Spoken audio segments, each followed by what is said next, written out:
మొత్తంగా breaking news చూస్తున్నాం. IT అధికారుల సోదాలు సినీ ఇండస్ట్రీలో కలకలం రేపుతున్నాయి. తెలుగు సినీ పరిశ్రమకు చెందిన ప్రముఖుల ఇండ్లలో ఐటీ సోదాలు ఎట్టకేలకు పులిస్టాప్ అయితే పడిందని అనుకోవాలి. హైదరాబాద్ లోని 16 చోట్ల 3 రోజుల పాటు జరిగిన తనిఖీలు అర్ధరాత్రి ముగిశాయి. 55 బృందాలుగా విడిపోయిన ఐటీ అధికారులు దిల్ రాజ్, అతని సోదరుడు, కుమార్తెతో పాటు వ్యాపారుల భాగస్వాముల ఇండ్లు, కార్యాలయాలు, మైత్రి మూవీ మేకర్స్ నిర్మాతలు, మ్యాంగో మీడియా, పుష్ప దర్శకుడు సుకుమార్ నివాసాల్లో కూడా సోదాలైతే చేశారు. ప్రముఖ ఫైనాన్షియర్లు సత్యరంగయ్య, నెక్కింటి శ్రీధర్, నెల్లూరు ప్రతాప్ రెడ్డి ఇళ్లలోనూ కూడా ఐటీ అధికారులైతే తనిఖీలు నిర్వహించారు. సంక్రాంతికి విడుదలైన భారీ బడ్జెట్ సినిమాలే టార్గెట్ గా ఈ సోదాలైతే నిర్వహించారు.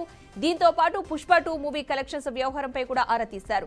ఈ సందర్భంగా భారీగా నిధుల గోల్మాల్ అయినట్లుగా కూడా అధికారులు గుర్తించినట్లుగా ప్రాథమికంగా తెలుస్తుంది. మొత్తంగా గత 3 రోజుల నుంచి కూడా సినీ సెలబ్రిటీల ఇళ్లలో ఐటీ అధికారుల తనిఖీలకు సంబంధించి అయితే ఒక హాట్ టాపిక్ అయితే నడుస్తుంది. దీనికి సంబంధించి అర్ధరాత్రితో ఈ ఐటీ సోదాలకి ముగింపు పలికినట్లుగా తెలుస్తోంది.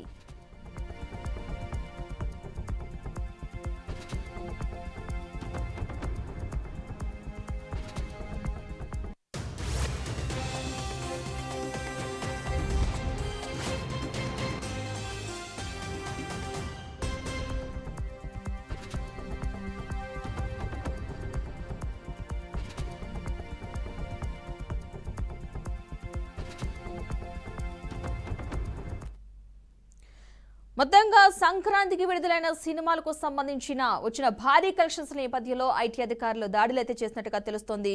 మొత్తంగా 3 రోజుల్లో 16 చోట్ల 55 బృందాలుగా విడిపోయి అధికారులు తనిఖీలు అయితే చేసినట్టుగా సమాచారం అందుతుంది. ఈ తనిఖీల్లో కొన్ని దొరికినట్టుగా కూడా సమాచారం అయితే అందుతుంది. మొత్తంగా అసలు ఏం జరిగిందనే అంశాన్ని మా ప్రతినిధి మహేందర్ మరింత సమాచారం అయితే అందిస్తారు. మహేందర్, చెప్పండి, దాదాపు 3 రోజులుగా 16 చోట్ల 55 బృందాలు ఈ తనిఖీలు చేయడం జరిగింది. ఐటీ అధికారులు అయితే కనుక ఈ దాడులో ఏమైనా విషయాలు బయటకు వచ్చాయా? ఎలాంటి అంశాలు బయటకు వచ్చాయి అనుకోవచ్చు? సినీ నిర్మాత తెలంగాణ ఎగ్జిక్యూటివ్ చైర్మన్ దిల్ రాజ్ తో ఐటీ అధికారులు సోదాలు దాదాపు పూజించారు. నిన్న మంగళవారం తెల్లవారుజాము నుంచి 3 రోజుల పాటు ఆయన ఇల్లు, కార్యాలయాలు, అలాగే ఆయన సోదరుడు, అలాగే ఆయన కూతురు వాడు కొనసాగాయి. మైత్రి మూవీ మేకర్స్ నిర్మాతలు, మ్యాంగో మీడియా, పుష్ప దర్శకుడు అనిల్ రావుపూడి నివాసాల్లో కూడా నిన్న సోదాల్లో భాగంగా మొత్తం 21 మంది పాల్గొన్నారు. ఆర్థిక లావాదేవీలకు సంబంధించిన పూర్తిగా అన్ని పత్రాలను కూడా ఐటీ అధికారులు పరిశీలించి కీలక డాక్యుమెంట్ కూడా స్వాధీనం చేస్తున్నారు. అయితే ప్రముఖ ఫైనాన్సర్లు రంగయ్య, నెక్కింటి శ్రీధర్, నెల్లూరు ప్రతాప్ రెడ్డి వీళ్ళను కూడా అధికారులు తనిఖీలు నిర్వహించారు. సంక్రాంతి విడుదలైన భారీ బడ్జెట్ సినిమాలే టార్గెట్ గా ఈ సోదాలు నిర్వహించారు. దాదాపు పుష్ప 2 అలాగే మూవీ కలెక్షన్ వ్యవహారంపై కూడా ఆరా తీశారు. ఈ సందర్భంగా భారీగా నిధులు గోల్మాల్ అయినట్టు అధికారులు గుర్తించినట్లు ప్రాథమికంగా అయితే తెలుస్తుంది. మరి దీనిపైన ఇంకా ఐటీ అధికారులు ఇంకా ఎలాంటి అంటే బయటకైతే ఎలాంటి విషయాలు చెప్పలేదు. బట్ చాలా వరకు కూడా అవకతవకలు అయితే జరిగాయి అయినట్టుగా ఒక నిర్ధారణకైతే వచ్చినట్టు పరిస్థితి కనిపిస్తుంది. మరి మొత్తంగా ఈ ఐటీ అదే దాదాపు దీంట్లో మనం చూసుకోవచ్చు. అంటే ఐటీ రైడ్స్ అయితే ఒక రోజు జరుగుతాయి, 2 రోజులు జరుగుతాయి, కానీ ఏకంగా 3 రోజుల పాటు ఐటీ రైడ్స్ జరిగాయి. అంటే దాదాపు 16 చోట్ల ఏకకాలంలో మళ్ళీ ఇంకోసారి 55 మంది టీంతో సహా.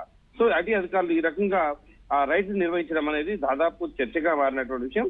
సో ఇంతమంది దగ్గర దాదాపు మరి ఐటీ సోదాలు చేశారు. దాదాపు అవకతవకలు జరిగాయి అన్నట్టు ఒక ప్రాథమిక అంచనాకైతే అధికారులు వచ్చినట్టుగా తెలుస్తుంది.